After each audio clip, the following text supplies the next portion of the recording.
Since it is only 9:30 this morning, I think that we can go ahead without a break.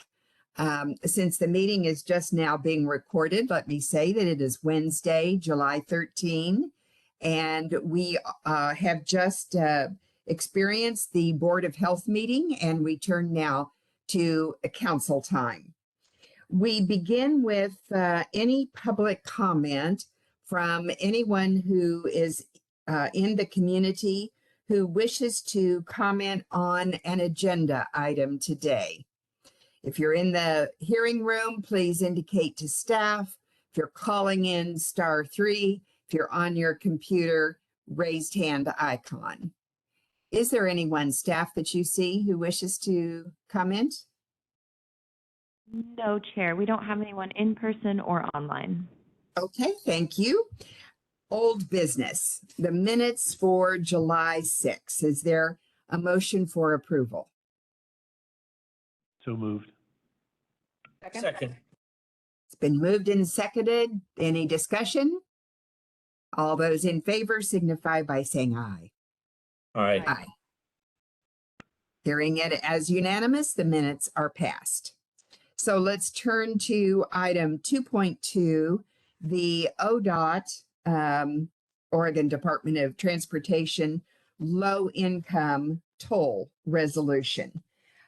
This has been circulated now for a bit of time, and I know that Councilor Rylander had indicated that there were some points that could be made in a resolution, and he brought those forward, as I understand it, to Lindsay. So I'd like to begin by asking Councilor Rylander in this particular case to introduce what is here, and then let's turn to Lindsay for additional comments after that. Thank you, Madam Chair.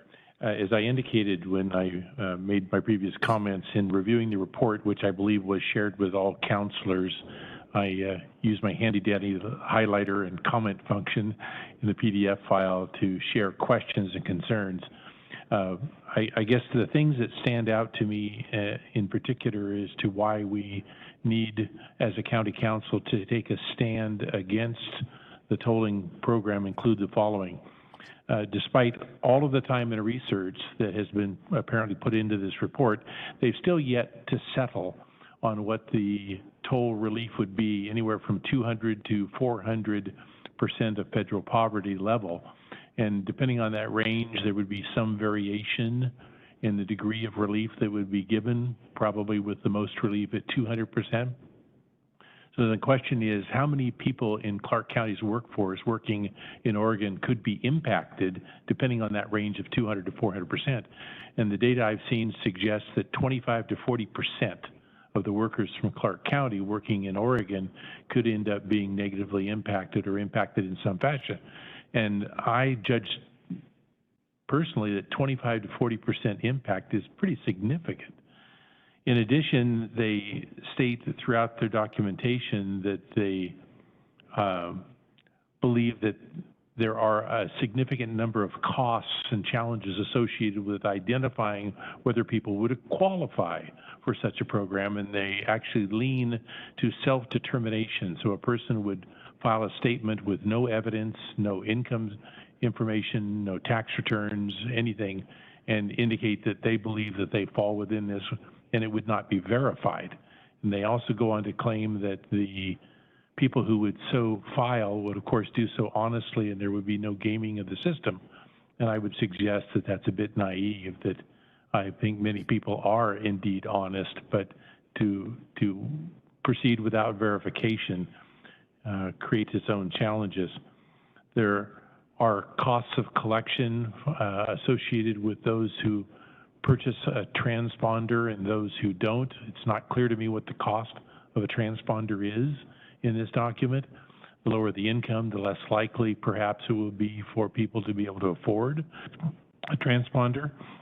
If we look at the additional information, there's no rate information or analysis that is given. They basically say that about 90 days before they'll submit to the federal government their proposal that they will come up with some degree of specificity on what will be involved. So there's no analysis there. If you look at page 2, section 1.3, next steps, you'll note that they still have actually no answers. They've produced a report that actually repeats the same information multiple times, and in so doing actually gets nowhere. It sort of comes across as, well, we'll figure it out when we get really close to it and just trust us. So for me, the only real solution is actually no tolls whatsoever. We just have to find a way to do this without tolling. But in the end, I believe it's critical that the Clark County Council take a public stand and indicate that we have significant concerns. And I believe the resolution outlined could contain more details, but broadly covers the sentiment that I hope we will express. Thank you. And Lindsay, do you care to add? So Lindsay is not here this morning, but per her conversation with council and the email with this draft resolution, if council does want to provide comments to ODOT, we would actually have to finalize this resolution today because their deadline, I believe, is before the next public meeting. So if there's any specific changes to the resolution, we would have to note that today, and the majority of the council would have to support those changes so it could get to them. You can certainly provide comments at any time, but I think based on their time frame that they've identified, it would have to be approved today. I agree. Other comments from council? Madam Chair, I support the resolution as written. Thank you. Other comments? Yes, Councilor Lenz. Yes, I largely support the resolution, and I do support the county council weighing in on this. I have one word that I would like to suggest a change on. I agree that there is a lack of specificity, and having served on a number of, for a few years on a number of boards that include ODOT, there is a somewhat circular nature to the reports that are provided and the somewhat iterative process that doesn't always necessarily result in a product. But that said, I think this is, I think that the report made it clear that there is a lot more work that's going to be done. That said, I am comfortable with the majority of the suggestions in the proposed resolution. The suggestion that I'd like to make as a change is in section 2 on line 27 regarding the self-certification. The statement that self-certification will result in an unacceptable level of fraud. I believe we also don't have the data to support that that firm of a statement that it will result in this. Within the report, there's a lot of discussion about the fact that the toll benefit is, use-based. It's not a payout. That it is related solely on traveling through the toll area, and some discussion about the costs and benefits of how expensive it would be to track it. So I think that there is more, and they also say that there is more work and evaluation to be done on that before determining what the course will be. So my suggestion is that instead of will result in an unacceptable level of fraud, which we don't have the information to state, that it may result, because we're asking them, we're saying that we're concerned, and throughout the document we're asking for more research and more study. So saying that we're concerned that this could result in that level of fraud, I'd feel more comfortable with that as opposed to a more declarative statement. I'll take that as a proposed amendment, correct? Yes. And is there, okay, is there a second to that? I'll second that we change it to may or could. I think that's a good suggestion. I'm supportive of the change. I'm okay with it. I think self-certification is probably the least valid in any setting possibly that one could imagine, especially when it involves money. But I'm okay with that, I guess. Um, it doesn't affect, I don't think, the main point. And the main point to me of all of this is really very good. It is at the highest level pointing to the things that need to be having another look, and a look in depth so that they come out right, because they're not right just yet. So in that vein, I would be supportive too. So all those in favor of changing will to may on line 27? Aye. Aye. Those Aye. opposed? I think it was unanimous. Yes, unanimous. Anything else from council?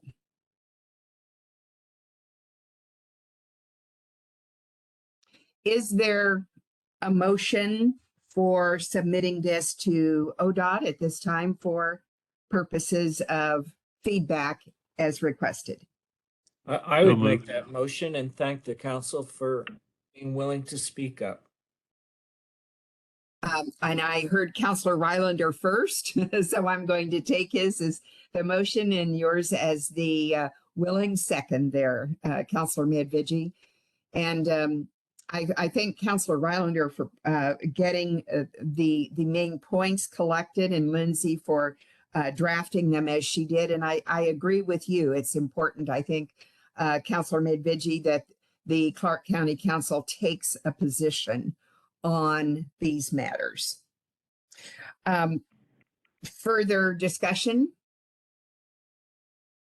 Madam Chair, I would just again concur that I am appreciative of council being willing to weigh in on the situation and make it clear to our constituents and our public that we have their best interests at heart, and we want to make sure that we keep as many dollars in their pockets while still providing a good transportation system. Thank you.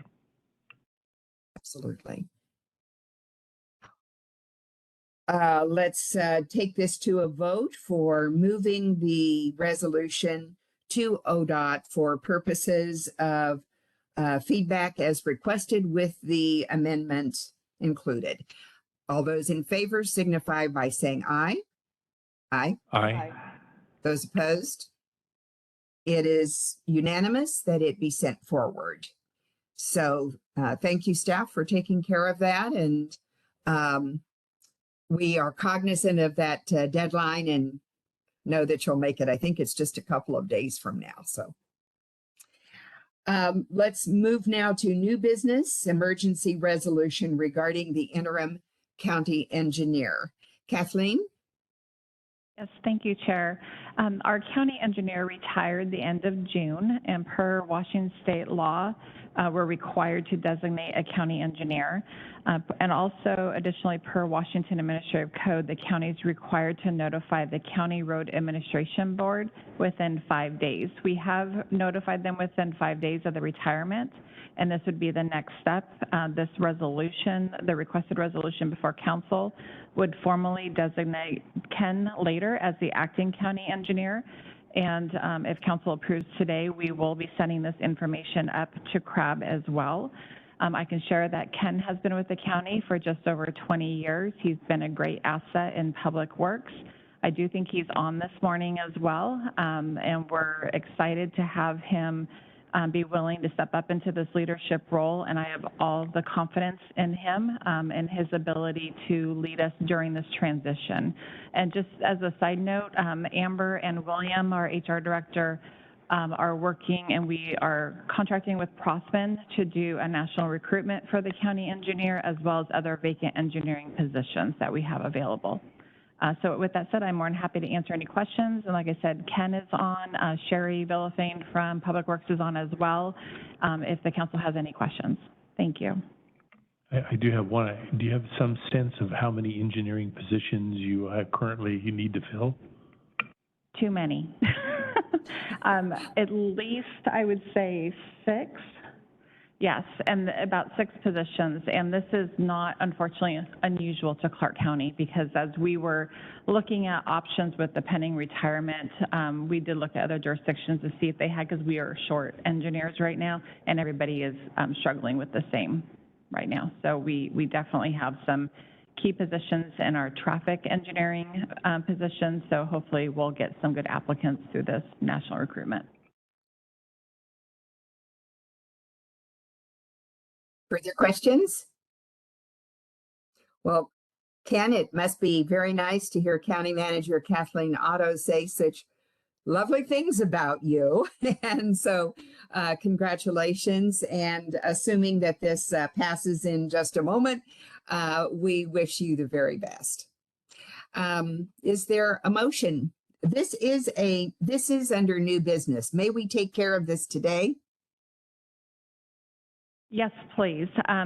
Because we don't have another meeting until next Tuesday, we are required to get this approved for CRAB in order to be in compliance with RCW and the WAC. So if council can take action today, that would be much appreciated. Yeah. Motion to approve, Madam Chair. Thank you. Second? Second.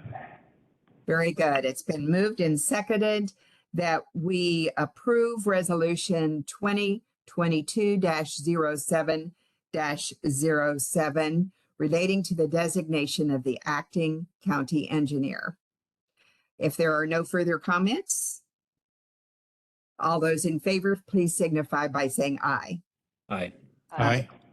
Those opposed? Motion is carried unanimously. And thank you for the work you will do that lies ahead. Thank you, Chair Bowerman. Thank you. So we turn now to councilor reports. I wonder if Councilor Lentz has one from the excellent meeting last night. I do. Thank you, Chair. And it may be a little, I will try to keep it tight here, but I kind of have two updates from the CTRAN meeting last night. And Chair, please, since you were there, add in or weigh in. The first is that the primary order of business for the regular board meeting was the modified LPA for the Interstate Bridge Replacement Project. And so last night, the CTRAN board did 8-1 approve the LPA moving forward with some exhibits with the CTRAN organization's clarifications and requests related to moving forward on the rest of the project. And given some of the discussion we've had here at the council and the resolution coming up next week, I wanted to share one section of one of the exhibits, CTRAN's condition for modified LPA, because it does relate to some of the funding things that we've been talking about. While CTRAN supports the modified locally preferred alternative for the IBR project as presented, CTRAN's continuing support is predicated on the following list of conditions being successfully addressed by the IBR project. And then the list is long, but I'll only focus on one piece, which was financing. And the highlighted and underlined within the document statement was, if the IBR team recommends a scenario beyond ongoing co-located station costs or security, where CTRAN through the agency, any PTBA funding or tax initiative managed by the agency for fiscal responsibility of LRT operations and maintenance in any form, the CTRAN's board of directors approval of this MLPA will be immediately rescinded. So just as we've been discussing, the CTRAN board is very firm on believing that TriMet needs to pay for TriMet, CTRAN pays for CTRAN. And while I know that is a differing position from some of what we've heard from Oregon, that's part of this process, which is that all of the agencies, all of the organizations involved discuss the LPA, and then in this process, present their lists of conditions. It's going to be interesting to see how all of the conflicting conditions are worked through, but I'm happy that the CTRAN organization is putting forward very strong language about continuing to defend the interests of those of us here in Clark County. The other piece that occurred last night was another board composition review meeting, which I believe we did talk about briefly after we had this last month. which is a statutory requirement that we review the composition of the CTRAN board and that it must be related to population percentages and proportionality of population within the CTRAN service area. The current analysis of population breakdown in the service area would potentially result in a large change in representation on the CTRAN board at this time. What we have right now are 9 members of the CTRAN board, 3 from the city, 2 from the county, 1 from Ridgefield, 1 from La Center. I'm sorry, 1 representing Ridgefield, La Center, and Yacolt, and 1 from Battleground, 1 from Camas, and 1 from Washougal. This provides very broad geographical representation for all of the constituents within Clark County and within the CTRAN service area. Using population numbers with the new configuration that's outlined in statute, this would change so that there would be 4 representatives from the city of Vancouver, 3 from the county, and then 2 remaining seats that we would have to determine how to share among all the remaining representatives from cities. Some of the discussion we've had among board members at CTRAN and those who were a part of the board composition conversations was that we don't necessarily find that equitable, that it may be proportionally representative to the population, but this could potentially cut out a lot of representation from our smaller cities. And while there's been no final decision made at this point, the general conversation was that there doesn't appear to be a lot of appetite for making that kind of a change. This gets additionally complicated because while we have had some recommendations from CTRAN's legal counsel, because all of us are separate jurisdictions who are members of the board of directors of CTRAN, the primary recommendation is that each jurisdiction needs to go back and consult among ourselves and with our own legal counsel about our reading of the RCWs in question and how we would like to move forward so that we as your representatives on the composition board can go back and talk about how we resolve this. So this was my very lengthy monologue as a preface to, we will be receiving all of this information with the map, with the population breakdowns, and with the RCWs specified. The CTRAN staff will be sending that to us as the county. And once we get it, it would be, I would hope that we would have perhaps an executive session with our legal counsel to discuss some of this matter, and then whatever public session is required that couldn't be under executive, so that we could talk about how we would like to, the direction that you'd like us to bring back for future discussions about this composition. And we can get into it in more detail at that time. I know this took up a lot of time already. Thank you. And this will be an interesting discussion because with it being proportional to the population, and given that unincorporated represents, I believe they said about 37% of the total, we have 9 members on the board. Is that not correct? Correct. So 37% of 9 is not 2. And we have 2 members now, which seems to be appropriate in order to avoid having a quorum. So it will be an interesting discussion that lies ahead with council. Yes.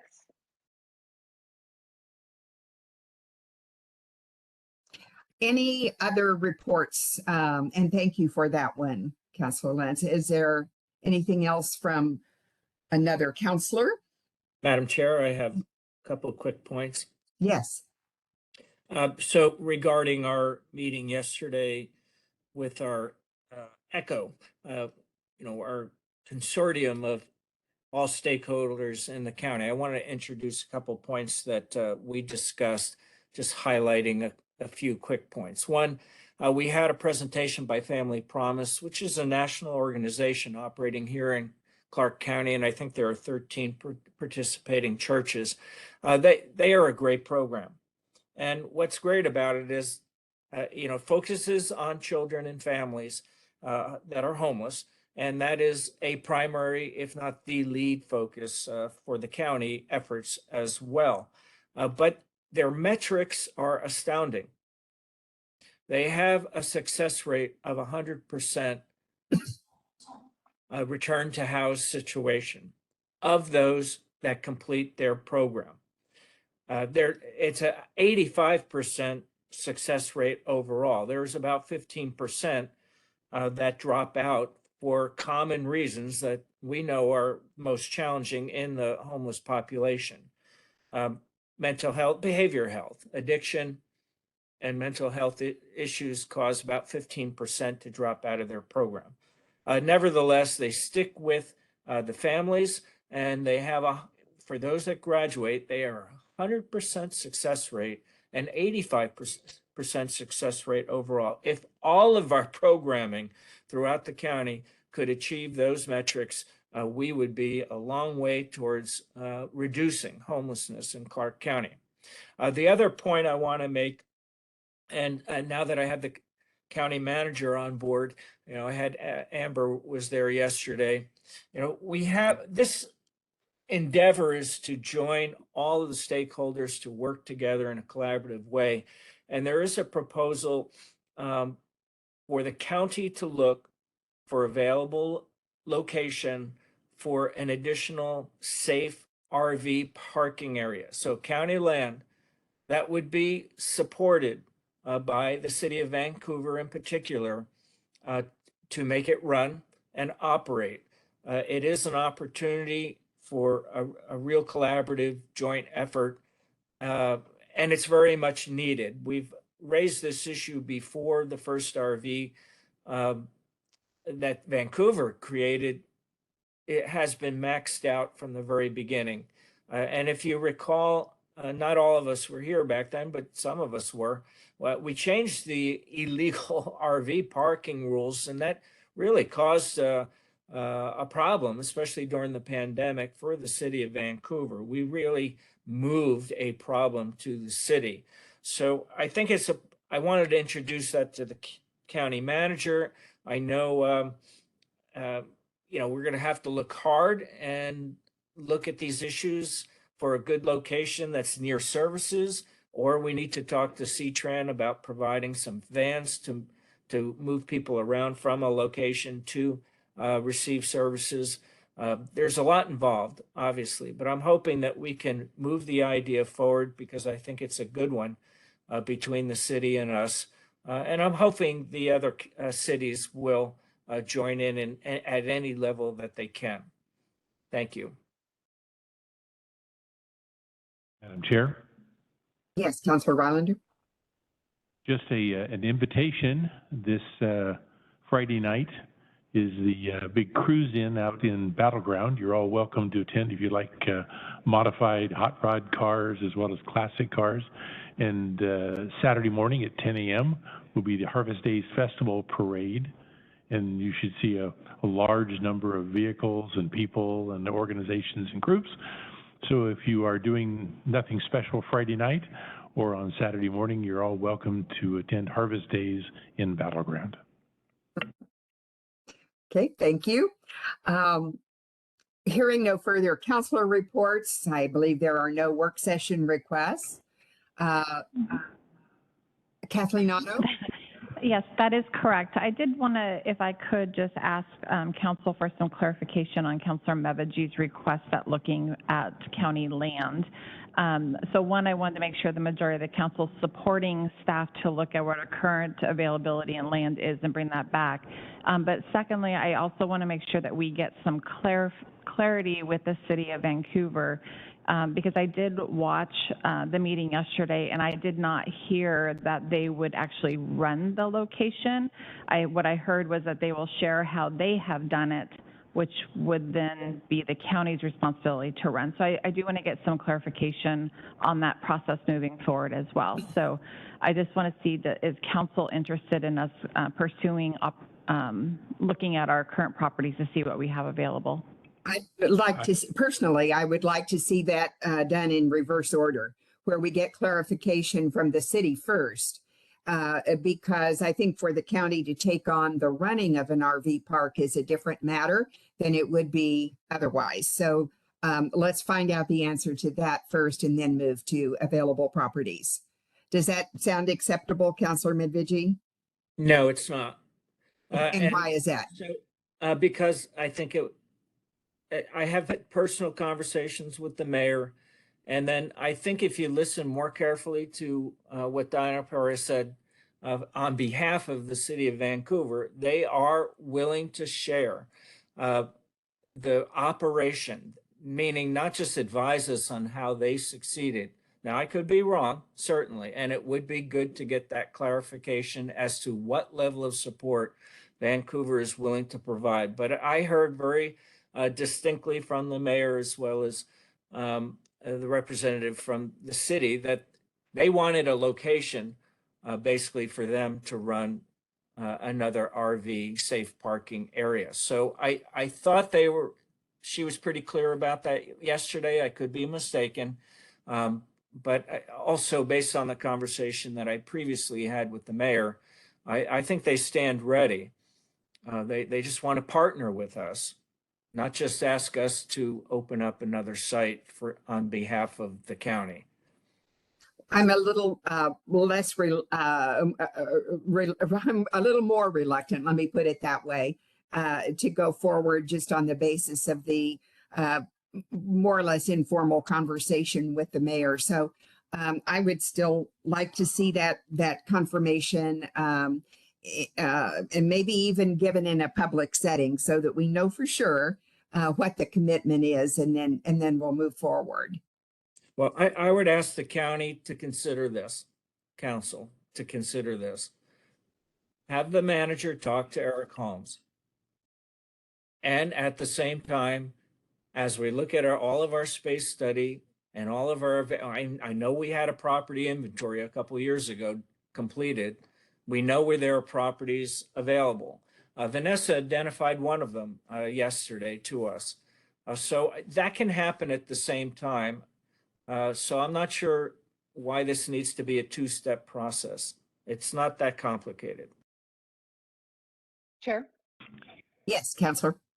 I agree with Councilor Medvigi that I think this can be something that can be done at the same time. Reviewing the space that we have available doesn't necessarily commit us to anything, so that we can get some clarity from the city about what they are thinking. But I'd love to see us go ahead and get started on finding out what we do have available, so that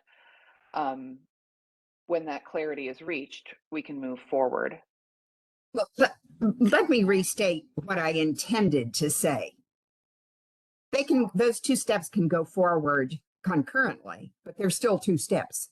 And if the answer to the first one is negative, then I think we're going to have a different evaluation process on the second. So, Sure. Okay, good. I think we have three. I don't know if Councilor Rylander is aboard with that, but does Madam it Chair, give you the feedback you need, Kathleen? So I was on the ECHO meeting yesterday, and my first one, and I'm not sure that I came away with the clarity that the city of Vancouver would operate or even assist in operation. I'm not clear on that. So I almost see this as a sort of a two pieces running in parallel. If we do need clarity as to whether they would or would not, and if so, how and to what degree, because if we have to run it, I think it's a whole different situation. On the other hand, what I don't want to do is burden staff with spending a bunch of time and effort trying to identify properties. So I guess for Kathleen, the question is, do you have a sense of the degree of complexity or the amount of time or effort that would need to be put in to do that, whether it was done in parallel or whether it was done sequentially? I'll be reaching out to the city after our meetings today. So hopefully we can get that clarity today, and I'll share that response with council. And then based on that information, if the city says that they're going to pay and operate for all of it, then we'll have staff start looking at our available properties. And we can certainly ask our staff now. As Councilor Mevaji said, we did do a study of where all of our locations are. So we can ask that question now. There might be an easy answer from staff of what's available and what we have. So hopefully we can have an update on both of these items for you next week during council time. Okay, thank you. Thank you. Thank you. Other councilor reports? So do we have the 3 votes on what Kathleen just Yes, we said? did. All right, thank you. Good. Other councilor reports? Hearing none, I believe there are no work session requests. And Lindsay is not here to report on policy issues. Is anyone else? No, there's no update on policy issues today. Thank you. So we will move into executive sessions, and that is plural. There will be action afterward on the pending litigation associated with the RCW 42.30.110, Section 1I, and a second executive session on real estate. It is now 10:06. In theory, we would be able to finish our discussions in 20 minutes. Let's allow us until 10:30 to get in and out of the sessions and back here on this link to finish up with council time and the action afterwards. See you there.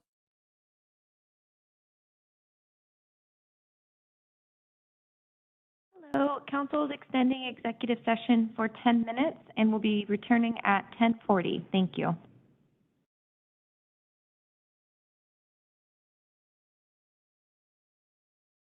Hello, the council is extending their executive session for another 5 minutes and will be returning at 10:45. Thank you.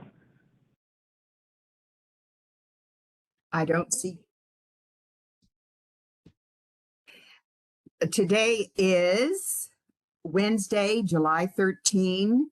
We have finished 2 executive sessions in the council, the Clark County Council.